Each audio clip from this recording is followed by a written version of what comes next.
What would you do if your own camera revealed something watching you back? I don't mean burglars or creepy neighbors, or even the kind of stalkers you read about on Reddit. I mean something else, something you can't explain, can't fight, and once you've seen it, you can't unsee it. Cameras were supposed to make us feel safer. That's why we put them everywhere, isn't it? In our doorbells, our living rooms, our phones, our cars. Silent witnesses, always watching so that we don't have to. But sometimes, those unblinking eyes capture things that were never meant to be recorded. And trust me, you'd give anything not to know they exist. Over the years, I've come across countless clips, stories, and so-called found footage. Some are laughable, hoaxes stitched together by people desperate for views. Others, well, they stay with me. They stain your thoughts, so even when you close your eyes at night, you can still feel the grainy static of the footage flickering against your eyelids. And there are 4 stories in particular that I wish I never uncovered. For hidden cameras that recorded something far worse than trespassers. Something human and not human at the same time. I've covered strange tapes before, you know. Some of you probably remember the one with the VHS that played a cartoon no one else had ever seen, or the nanny cam that caught something moving behind the babysitter. Those were bad enough, but these 4? These 4 make me think maybe cameras don't just observe. Maybe they attract. Maybe there are things that live in the static, the dead pixels, the black and white blur when motion sensors flicker awake. You'll hear the first story soon. But before we get there, let me ask you again, what would you do if your own camera revealed something watching you back? Would you smash it? Would you cover it with tape, bury the SD card, erase the hard drive? Or would you keep watching, even though you already know the answer will ruin you? Because that's what happens with these things. They start as tiny oddities, something off in the corner of the frame, a shadow that doesn't belong, a face where there shouldn't be one. Your curiosity eats at you. You replay the clip again and again. And by the time you realize you should stop, it's already too late. I should warn you, wait until you hear the 4th story. It still keeps me awake. Even now, I sometimes wake up convinced that a little red recording light is glowing somewhere in the corner of my room, watching me as I sleep. I don't even own a camera in here, but the feeling doesn't go away. So consider this your last chance to turn away, to click off, to watch something lighter. Go on, scroll to the next video, watch some silly compilation, let your brain escape while it still can. Because once I start, you'll carry these stories with you. You'll remember them when you walk through your own front door, when you check your baby monitor, when you glance at the blinking light on your router in the middle of the night. Still here? All right then. You wanted to know what cameras see when no one else is watching. You wanted to hear the stories that get buried, deleted, or dismissed. I'll give them to you. But don't say I didn't warn you. The first story begins with something so ordinary it could happen to anyone. A family, a babysitter, and a simple little camera in the corner of a nursery. It started out like the kind of story you'd never expect to go anywhere. Just an ordinary family, in an ordinary neighborhood, doing what parents do, trying to keep their child safe. Their names don't matter. Not because I don't know them, I do, but because if you dig deep enough, you'll find nothing. No traces, no videos, no case files. This one was scrubbed almost as soon as it happened. And yet I can't forget it. The family had just welcomed their first baby. A little boy, only 6 months old. Like most new parents, they worried. About everything. About the air being too dry. About him rolling over at night. About leaving him alone for even a few minutes. They were cautious, protective, the kind of people who bought outlet covers before their son could even crawl. So when the father installed a nanny cam in the nursery, it wasn't anything sinister. Just a little square device tucked high into the corner, meant for peace of mind. It recorded to a cloud account, and he could check it on his phone at work. Nothing unusual about that. They also hired a babysitter, college kid, mid-20s, the type you'd trust right away. She had a sweet smile, glowing references, the kind of calm presence babies seem to adore. She'd come by a few nights a week so the couple could have some time together, maybe even a rare dinner out. For the first few weeks, Everything was normal. The baby napped. The sitter read picture books in a soft, sing-song voice. Sometimes the parents would check the camera feed from their phones during date night, smiling as they watched their son sleeping peacefully. But one night, the father was scrolling through the feed while waiting for their dessert to arrive, and he noticed something strange. The sitter wasn't reading. She wasn't on her phone. She was just standing there. She was by the crib, her head tilted slightly, like she was listening. The baby was asleep, but the sitter's lips moved. She was whispering. At first, the parents laughed it off. Maybe she was singing softly or talking to herself. But later that week, the mother scrolled through older recordings, and she found more of it. Each night, around the same time, the sitter would stand in the same spot, murmuring under her breath. Always near the crib. Always when the baby was deeply asleep. That's when the shadows started. The mother told me this years later, her hands shaking. She swore she never told anyone else, not even her husband, about the words she heard in the recording. Not yet. He's too small. If anyone out there has ever heard of the so-called mirror game, let me know in the comments. I've tried digging, but everything about it feels buried on purpose. And if you thought that was disturbing, the next story is closer to home. Suburbs are supposed to be safe. That's the promise, right? You buy into the neighborhood cookouts, the block parties, the kids riding bikes in the cul-de-sac. White fences, trimmed lawns, and a sense that the worst thing that could happen is somebody dinging your car door at the grocery store. That's the kind of place my neighbor lived. The kind of place we lived. It was late summer when the first break-in started. Not violent, not even particularly creative. Someone rifling through unlocked cars at night, swiping wallets, grabbing cash. A string of petty thefts, nothing serious. Still, it was enough to make people nervous. So, like a lot of suburban dads do, my neighbor installed security cameras. Nothing fancy, just a pair of motion-activated ones over the garage and near the porch. He was proud of it, joked about being big brother at the next backyard barbecue. We all laughed, beers in hand, kids running through sprinklers. Nobody thought twice about it. At first, the footage was boring. A couple of raccoons, a cat prowling the fence line, the occasional car rolling by at 2 in the morning. He'd pull it up on his phone sometimes just to show off, half teasing, half proud of his setup. But then he called me over one afternoon. He didn't sound proud. "Come here," he said, voice tight. "I need you to see this." On his phone, he pulled up the previous night's footage. Midnight timestamp, the grainy gray wash of night vision.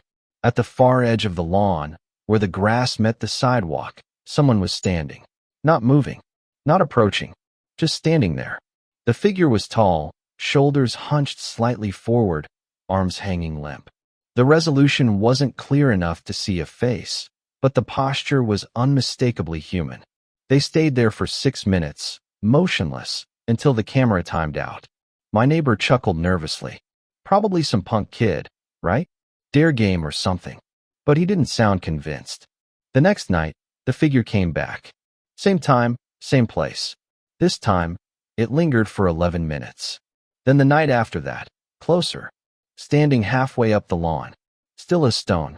We watched the clips together, over and over. The figure never moved except to appear.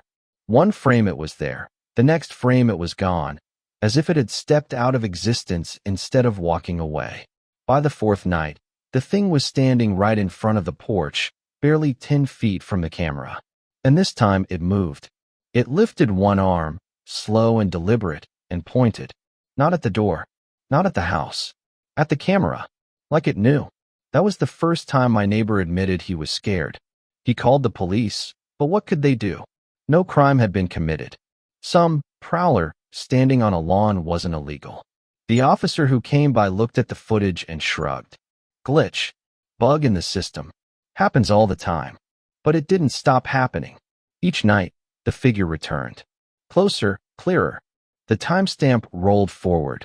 12:07 a.m., 12:09, 12:11. Always just after midnight, as if following some invisible schedule. Then came the final night. I wasn't there when it happened, but my neighbor showed me the clip the next morning. his hands shaking so bad he almost dropped the phone. The footage began the same way. Empty lawn, the grainy hum of the night vision. Then static. Not the usual fuzz of a weak signal, but a violent flickering, white and black slamming across the screen. For 27 seconds, the feed was nothing but snow.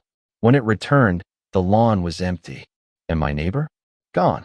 His wife woke up to an open front door. His car still in the driveway. Phone left charging on the nightstand. But him, vanished. The police filed a missing person report, but you already know how they handled it. They called it camera tampering. Suggested maybe he staged it. That theory didn't last long. He had no debts, no secrets, no reason to vanish. But that didn't stop them from closing the file. I swear to you, I saw that footage with my own eyes.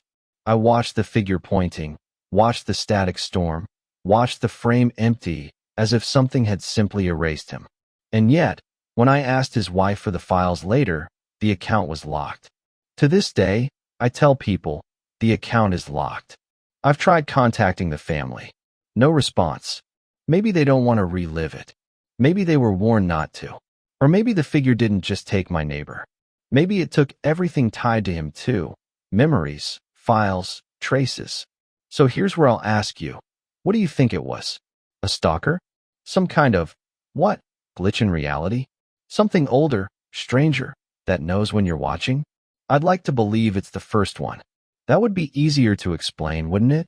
But I can't shake the way it lifted its arm and pointed. Like it wasn't just acknowledging the camera. Like it was acknowledging me. And if that thought unsettles you, good. Because hidden cameras don't just capture what's outside. Sometimes, the horror is already inside. If you've ever stayed in a cheap hotel, you already know the vibe. The sheets are clean enough if you don't think too hard about it. The carpet has mysterious stains no one ever managed to scrub out. The TV remote is sticky, the bathroom fan doesn't work, and you tell yourself, it's just one night, I'll survive. That was exactly my mindset when I checked into a roadside and off the interstate. I'd been driving all day, too tired to care, and too broke to afford anything better. The place smelled like lemon cleaner and stale cigarettes. The front desk clerk gave me a room key without making eye contact, which I thought was a blessing at the time. I tossed my bag on the bed, kicked off my shoes, and tried to laugh at myself. Yeah, real glamorous life you're living here, I thought. My own cynical humor was the only thing keeping me comfortable. And it worked, until I noticed the vent. It was above the desk, a little rectangular grate in the wall. Nothing unusual about that, except the hole in the middle of it. A tiny, perfectly round hole. Too small to be damage, too precise to be random. I stood on the chair, leaned closer, and my stomach dropped. Behind the vent, hidden in the shadows, was a pinhole camera. It always stood in the same spot, next to the closet door, half obscured by darkness. The guests never seemed to notice. But the camera did. The lens picked it up in every single recording. One file showed a middle-aged man working on his laptop. The figure loomed silently in the corner behind him, unmoving. Another showed a family watching TV. Children bounced on the bed, parents laughed, and all the while, the figure stood only a few feet away. I couldn't see its face. Maybe it didn't have one, but I could feel it watching. Hours passed as I skimmed video after video. Dozens of strangers, dozens of nights, dozens of recordings with that same figure in the same corner, never approaching, never leaving. And then I found the last file. It was labeled with tomorrow's date. I hesitated, my pulse hammering in my ears, but I opened it anyway. The footage showed me, not just someone who looked like Mimi. Same clothes I was wearing, same bag on the bed, same weary slump in my shoulders. Except I wasn't moving. I was lying in the bed, perfectly still, like I was asleep, or worse. And in the corner, of course, stood the figure, watching me. I snapped the laptop shut so fast I almost broke the hinge. Every instinct screamed at me to run. So I did. I grabbed my bag, sprinted past the front desk without a word, and drove through the night until my eyes burned from exhaustion. I didn't care. I couldn't spend another second in that room. I never reported it. I never went back. And I've never stayed in a hotel without checking every vent, every mirror, every smoke detector since. Here's the thing. What I found isn't as rare as you'd like to believe. Hotels don't want you to know how often hidden cameras are discovered. You can dig for statistics if you want, but I'll save you the trouble. It happens more than you think, and most of it never makes the news. Sometimes I tell myself it was just a sick voyeur who doctored the footage, that there was no figure, no shadow, no impossible recording from the future. But deep down, I know better. Because even now, years later, I still feel watched. When I check into any hotel, I can sense it, standing just out of sight, just beyond the corner of my eye, waiting. So let me ask you, have you ever checked the vents in your room? If you haven't, you should. And if you find a camera, for your own sake, don't look at what it's recorded, because you might see something you can't unsee. And with that, we come to the last story, the one I almost didn't include. You've probably seen the trend before. Someone decides their life is interesting enough to broadcast nonstop, so they set up a handful of cameras around their apartment and let strangers on the internet watch them eat, sleep, argue, whatever. 24 hours a day, 7 days a week. It's part reality show, part desperation. The promise of clout. The hope that if you put enough of yourself online, someone will notice. That's what a streamer named Eli did. Eli wasn't famous. He wasn't even particularly entertaining. But he thought if people could peek into his real life, it would set him apart. So he mounted 3 cameras, one in the living room, one in the kitchen, and one in his bedroom, and left them running. At first, it was what you'd expect. Eli making ramen at midnight, scrolling on his phone, playing video games while chat spam nonsense. Boring. But slowly, something started happening that turned his obscure channel into an obsession. Viewers noticed shapes. Not shapes in the sense of furniture or shadows. Actual, moving outlines that didn't match Eli's body. Late at night, when he was asleep, figures would drift across the edge of the frame. Dark, barely human silhouettes that vanished if you blinked too long. Chat blew up with it. At first, it was a meme. Bros got roommates made of shadow. One viewer typed. Slenderman speedrun, joked another. But the more often it happened, the less funny it seemed. People clipped the moments, slowed them down, zoomed in. And no matter how you looked at it, something was there. Eli tried to laugh it off. He said his fans were seeing things, artifacts from bad compression. That's always the excuse, isn't it? Glitches. Pixelation. Nothing real. But deep down, you could tell he wasn't convinced. His laugh was too forced, his eyes too tired. One night, the chat exploded harder than ever. The bedroom cam was rolling. Eli was asleep. Around 3:17 a.m., he sat up, eyes open but unfocused. He didn't say anything, didn't look at chat. He just got out of bed and walked. Straight out of the room, down the hall, and into the basement door. The thing is, Eli never streamed the basement. No one had ever seen what was down there. The cameras cut off at the stairs. So the audience only saw him vanish into darkness. And then nothing. For 20 minutes, the feed stayed empty. People typed frantically, thousands of viewers spamming questions, theories, demands. And then, without warning, Eli came back up the stairs. Slowly, unnaturally slowly. His movements looked deliberate, like each step was being chosen for him. He returned to bed, laid down, and shut his eyes. And in the corner of the frame, for the briefest moment, a second head seemed to rise out of the shadow near the door. Viewers swore they saw it smile. That clip spread everywhere. Suddenly, Eli wasn't just a nobody streamer. He was viral. Articles, reaction videos, entire Reddit threads dissecting the footage. Was it a prank? Clever editing? Or was there actually someone, or something, living with him?